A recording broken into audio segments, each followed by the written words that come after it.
nutis nagaadhaan gammachuudhaan dalaganne gammanne miidiyaa kanarratti ol baan yeroo akkana kanas namni tokkolleen hin hafina waan assalaamu alaykum warahmatullahi wabarakatuh akkam jirtu nagaa keessanii fayyaa oromoon addunyaa fi addunyaa kana beekamu hunda keessanuu warree afaan keenya dhageessanis kabiraatis hunda keessanuu akka bitan nagaa keessanii fayyaadha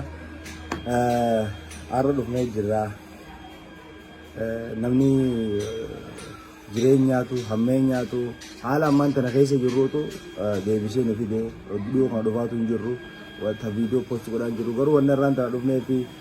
saba keenyaaf sagalee ta'uu dhufne yeroo ammaan tana sabni keenya haalli isaan keessa jiran kamataan muramee fannifamee namni footoo jala ka'aa jiru kana hammeenya guddaa oromoo irra deemaa jiru kana keessattuu oromoo filatee oromoo keessaa filatee oromoo kutaa takka qofa baasee wallagga qofa irratti wanni ammaan tana deemaa jiru tun wanni ammaan tana wallagga qofa irratti haa jiru kuni waan oromoo hunda irraa hafaatii miti haalli ammaan tana osoo dur namni keenya hundinuu nuti oggolchaane nama keenya biyya bulchaa jira nama keenya waan ta'aa jiru nu diinni dhufee fannoodhaan uummanni keenya fannoodhaan dhufanii fannifamanii mormi muramee footoo ittiin ka'ama salfii gubbakkaa reeffi eegatu booda gubamaa haala hamaa kana keessatti uummanni keenya rakkachaa jira oromoon teessee warra ilaaluu caalaa silaa akka ammaan tana haga irraan tana teenya kana hanga irraan tana namni hundi caljeerra taa'e amata lama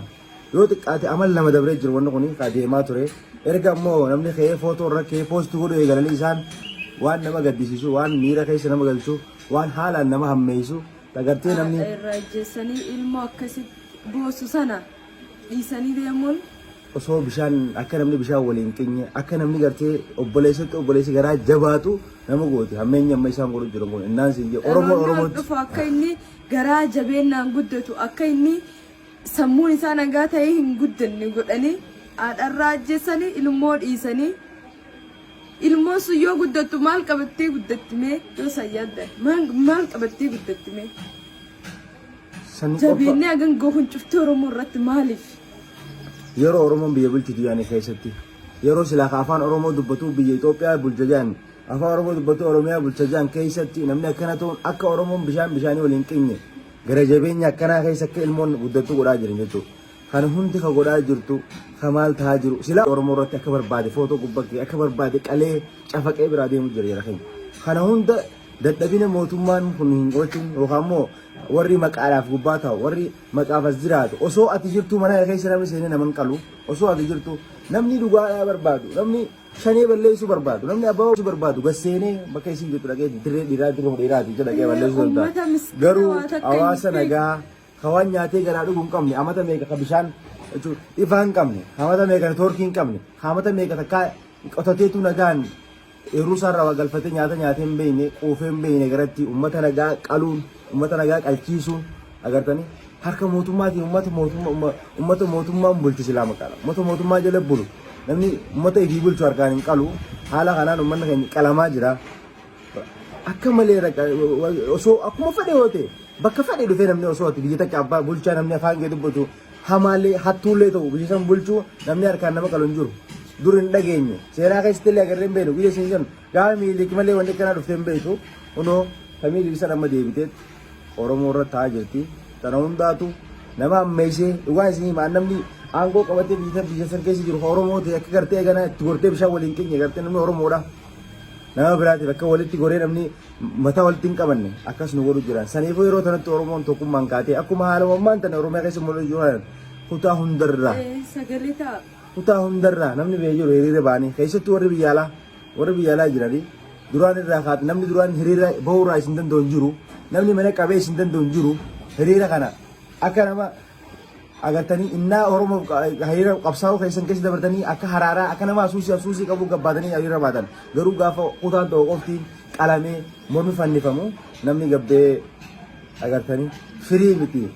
irraa dhaabbatu namni jeen jiru hagammaatti hin garree warri biyya alaa jirtan piliis waan dandeessan dhageettii qabdanii gabbaa dubbaddaa keessattuu warri biyyaa faara guddaa namni qabu warra biyyaati amma kalee isaaf irra jidduu hiriirri baamaa jiru kun namoota muraasaaf agartanii namni muraasni waan kana daddagaa jira wal cina dhaabbataa jira oromoon tokkummaa uumuu jirti piliis bakka hundaa kutaa hundarraa namni hundinuu ka'ee hiriira ba'anii uummata duujur kanaaf furmaatanii taaf warra hafanii fi furmaata akka isaan jiraatan gochuu ni dandeenya tokkummaadhaan yoo dhaabbannu wanni hin danda'amne hin jirtu. Wanni har'a Wallagga irratti ta'u jirtu Boonara irratti ta'a, Jimmaa irratti ta'a, Arsii irratti ta'a, godina hundayyuu irra ga'uu danda'a. Maatiin irraa dhumanii warri akkasitti immaan buusanii bu'an suni bor maatiin kakkee yoo dhumoo bor maatiin keessa yoo dhumoo akkam taatan bakka san of buusaatii ilaala bakka sanatti. Dubartii takkaatu biyya Arabaatti bakka takkatti ilmaan maatii shan dhabdee nama shan dhabdeeti isii ifaa qabattee ol fiidee ifaa qabachuudhaaf akkanatti ifa fiidi. Taramni irraa gubaa wadduu garee jechuudha. Santu jira piliis namni bakka jiru hundaafu nama du'ana nama baduu kana lubbuu namaatii fi haa dubbannu yoo dubbattee illee waa takka namnummaan dhadhagee agartee nama biyya keessaatti agartanii miti silaa namni furmaata qabu ka furmaata qabu rabbi waan ta'eef haga dandeessan namni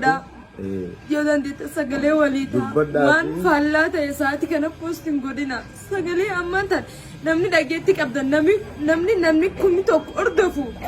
nam kun takkaasan keessaa warri sun hundi sheeriyoo godhanii sagalee uummata keessanii taatan jechuudha sanii galee miti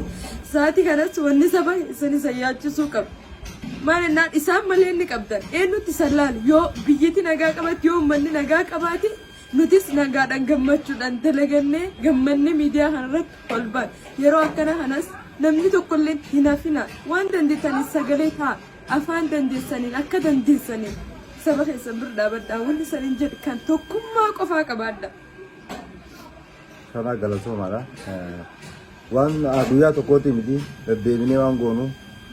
waan jiru hunda isaan lama waliin qooddannu Oromoo yoo Oromoo irratti taa'ee miidhaa ilaalee waan tokko bu'aan dhufu hin jiru. Abbaan fedhe obboleessi kiyyoo biyyarra jira biyya bulchuu jiraate abbaan kiyyoo biyya san bulchuu jiraate yoo namni akka kiyyaa sabni akka kiyyaa dhiinni kiyyoo miidhamu jiraate bakka akka bu'aan harka dhuun jirtu kun waan sanii gara sanii dhaabbanni ilaalluu miti yeroo tun waan gizee dhaabaa miti gizee warra dhaabaa warra kursii irra taa'u deeggarruu miti gizeen tun gizee hawaasa lubbuu baraaruu deeggaruu malee. Agartanii uummata lubbuun jiru. Ekelee deeggaruutti hin jiru uummatatu jiru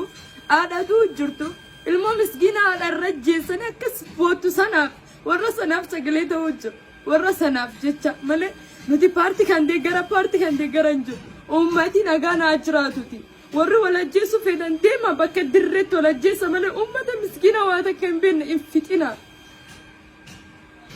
Sani warri paartiiti warra keessattuu warra alaabaa sada qabatee deemu kana isaantu wal ficcisiisu jira akka uummanni keenya kun dhumuu isaantu godhu jira bobaa isaanii jalaan namni keenya dhumaa jira durirraa kaafnee amma soddomi waan dur dhageenye haga amma namti duraan nutti himaa turanii wobalaabaa Oromoo wal qooduu wal addababoo kana ammallee eega guddannee agana keenyallee isaan markaa jirra wannummaan akka uummanni keenya amma taagadaa hagaaf miilli muramuus qaarra muramuus haboromuu qalamuu taa'us hagoraa jiru Oromoo paartii kana saniifuu waan paartii jala galaadha jara keenya seef walaa goonu Oromoo tanaa baraaramtu agartanii ilmi namaa kan lubbuun hanyaatee dhugu akka keessatti taa'ee gammaduu fadu ha ilmoon ala teessee akka keessatti maallaqa isin warra keessatti ergitan taa'ee nyaatuu fadu san akka isin feetanitti warri illee ta'anii waan ilma harkasa ilmoo isaanii eeggachuu fadhan sanii ilmoo isaanii irraa gammaduu fadhan sanii ijoollee xiqqoon barattee barumsa bakka gahuu akka isin geessan gahuu barbaadu sanii akka geessuu fi isaan baraaruu siin jaa galatooma ulfaadha. Bakka jirtanii sagalee ta'a. Tokkummaa qabaadha.